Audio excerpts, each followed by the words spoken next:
Glenn, did you ever have a gremlin? Yeah, Glen Suitor. Let's go. Let's bring him on. Western Pizza guest hotline, $25 free delivery, everything Western Pizza. He doesn't strike me as a gremlin guy, Glenn. No, I wasn't a gremlin guy, but I had I don't even know who makes it, but I had a Vega. Remember the Vegas? The Chevy Vega. Was it a Chevy Vega? Okay, so I had a What is Chevy it? Vega. It's a tiny little compact car, They were ugly. and it sounded a bit like a sewing machine. Sorry, Chevy or whoever made it. But the story I have about my Chevy Vega is I was pulling a little car top fishing boat, like ones you put on your car top, but my car was too small, so I had it on a trailer. And coming up from Deep Cove in North Vancouver, there's a really steep hill coming up from the ocean. I couldn't get up the hill. Like I was on the hill pulling this open boat that wasn't even that heavy in my Chevy Vega, and with my foot on the floor of the gas pedal, with it right on the floor, it wasn't moving. My buddy jumps out of the car, gets out behind, and pushes it up the hill. Not dangerous at all, right? Add some horsepower. Yeah.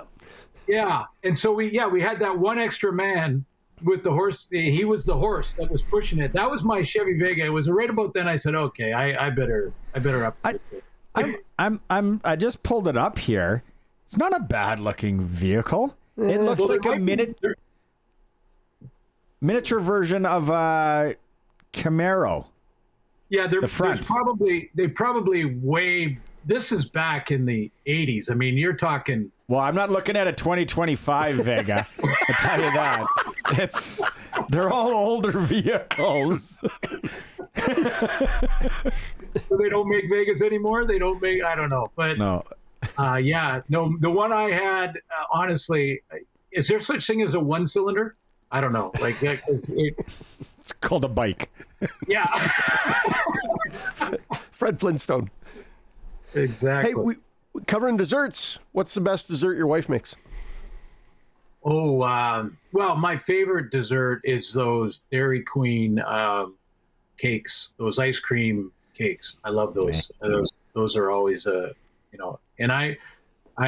but for her, I would have to just say the good old fashioned chocolate chip cookie was always great. Simple gal. Yeah, pumpkin pie at Thanksgiving. Fantastic. Love it. You guys like pumpkin pie? Because that's a love it or hate it thing. It is. It is. It is. But I love it. Yeah, I love it.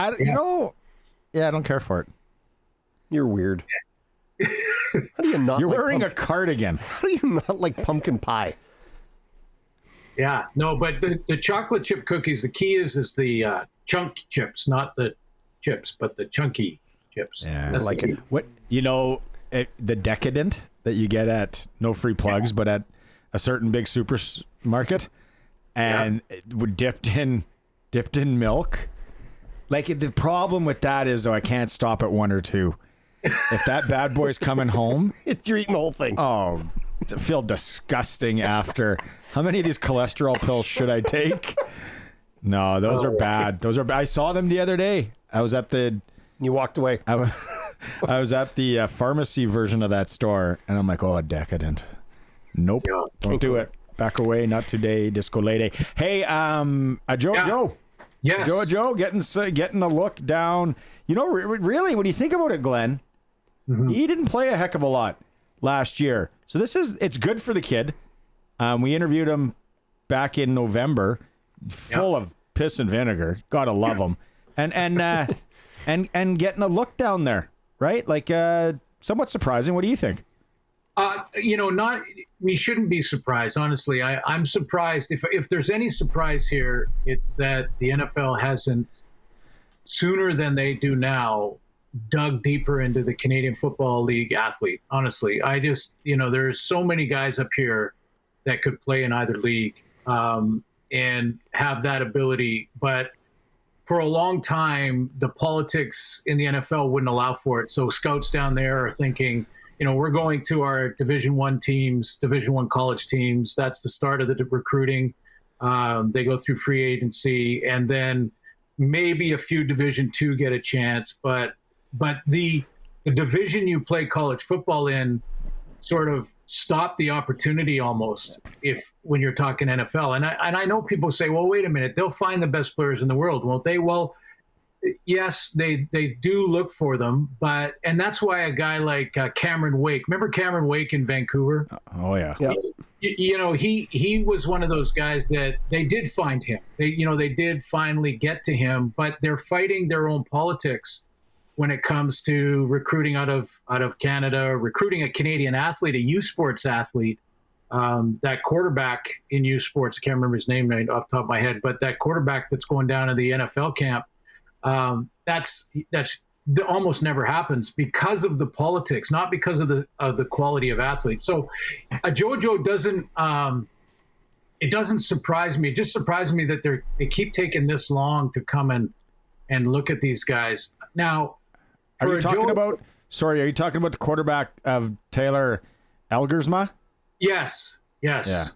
Going down to the combine, the NFL combine. Yeah, he's the first Canadian university quarterback to participate in the Senior Bowl. Yeah. Yeah, there you go. So again, I'll be surprised if we don't see more of that as NFL scouts and NFL teams. I did the Dogs Breakfast last year with Sean Payton, and I talked to Coach Payton about recruiting in Canada, and he says, "Oh, we've done it for a long time. I mean, we are always looking up there, but most NFL teams don't. Most NFL teams, they'll be looking, their scouts will have the radar on, but it has to be something completely different, some kind of completely different athlete for them to put aside the politics and go up and say, we're going to pull this guy in." Now, for a JoJo, again, I'm always happy for these guys because if they can go down there, do the exact same thing and make $5 million, $10 million a year doing it, good on them. I love it. Good for them. But it'll come down again, like it does always for great players that we have that go get an opportunity. Is he going to get any reps in practice and in training camp? And when the vets come in, do you get any reps in practice? That's really what it comes down to. Oftentimes they don't. You can, as we saw with Nathan Rourke, you could have even a great preseason game, and they're still going to put the politics around it and say, well, if we go with Nathan Rourke and not our third-round draft pick, who was a quarterback as well, what does that say about our scouting department? So that's what they're fighting. That's what these guys are fighting going through. But I'll give you a couple numbers that are interesting to me, and it puts in perspective. I've done this before, but I'll put it in perspective when it comes to the quality of player. There are over 15,000 graduating seniors coming out of Division I and Division II in the United States every year. Those 15,000 coming out are eligible for the draft in the NFL or to be signed as free agents in the CFL. Of those 15,000 every year, maybe 300 get either drafted in the NFL or a free agent chance in the Canadian Football League. Now, those 14,700 that don't get drafted or picked up in free agency are still training for their next year opportunity, possibly. And another 15,000 are coming out of Div 1 or Div 2 in the States in college football the next year. Of those guys, less than 1% make it. So wow. you start to think about the quality of player when you pare it down that far. Mm-hmm. So you watch an NCAA Div 1 game, like one of the bowl games or even the championship. You look at those athletes and you say, well, that's as good a college football level as you're going to see. And I couldn't agree more. Less than 1% of those guys are going to make it on a roster in either game, either up here or down there. So it puts in perspective to me the quality of athlete in both leagues. So when the NFL gets rid of their politics more and more as time goes on, we're going to see more guys up here getting an opportunity down there, and maybe it starts becoming a real opportunity with a lot of reps and practice and training camp. I think that the NFL misses out because there's a league where they're playing at a higher level. They're playing 18 games.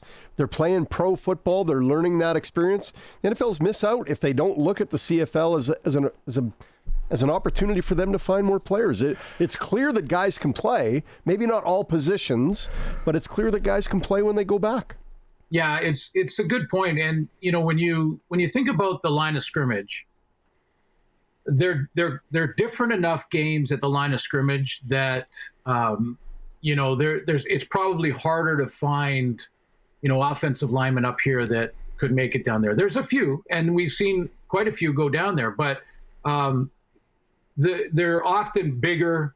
It's more of a driving game, although the Patrick Mahomes world is all throwing the football as well. But when you look at the line of scrimmage, there's differences in the rules that change the athlete drastically. But when you look at DBs, for instance, to your point, up here a defensive back in Canada has to cover in a one-on-one scenario a receiver that runs full speed towards the line of scrimmage before the snap of the ball. So when he hits the line of scrimmage, he is running full speed, and you have to pick him up as a DB here and try to play man-to-man coverage on a guy that's had a run at you. Not to mention the fact that everybody up here can be in motion at the same time. So you could see a bunch formation hitting the line as they crisscross at the line of scrimmage and have to pick up your man in that maze of fast, full-speed play, and then can't jam beyond 5 yards, so you can't be overly physical to try and slow that stuff down.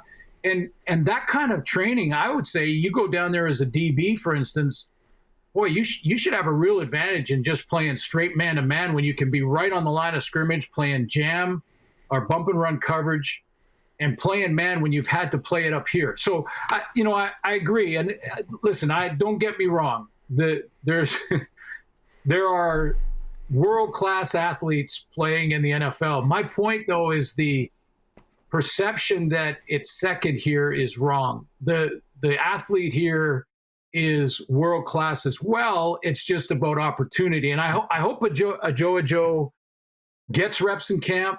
I hope he gets a chance. He's a good kid, a good athlete. You mentioned his attitude and how he approaches the game. That's going to help. But down there, because of sheer numbers as well, one mistake or for a guy like a Joe, one mistake or one mental error where he misses a play, you're pretty much losing all your opportunity and reps if you do that once, because they have such a deep field to look at. Like their practice rosters or whatever they're called are, they're full of top-notch guys that are ready for their opportunity too. So and money. Yeah. And money. Yes. Yeah. Yes. And the almighty Barney, dollar bill. Yep. Barney, I buried the headline. That's basically the main one. That's the main one that changes their decisions. And it's funny, though, because when we talk about any sport, whether it's hockey or the CFL or whatever, and we say, well, we're paying him starter money, so he has to start. I just can't get my head around that. If I ever took a pro coaching job, I would, in the very first meeting, Is this hey, breaking news. Breaking news. Yeah. NDAs are stupid, but I'm just saying, if I ever signed a head coaching opportunity, the first thing I'd say in the meeting to the GM and president is that you deal with how much we're paying the athletes. I hope that they get as much as they can, but that will not in any way determine who plays, who starts, who doesn't. Yeah. That's up to the coaching staff. That's up to what they do on the field. It has nothing to do with their paycheck. I know it does in reality, more so in the NFL really than up here even. But for quarterbacks up here, we say it all the time. I mean, he's got starters' money, so they've got to start him. What? Yeah. No. That's crazy. You can't win that way if you think that way. I believe. You're not putting your best team on the field if that's what you're deciding. If that's what's making your decisions for you, why even have practice? We know who's going to start and who's going to play. Just look at the contract and line up your roster. We got a few more minutes here. I just thought about this today, and I'll get your take on it if I can spit this out properly. I wonder this year, the way our dollar is going, Canadian dollar, and by the time football season comes, who knows what it's at.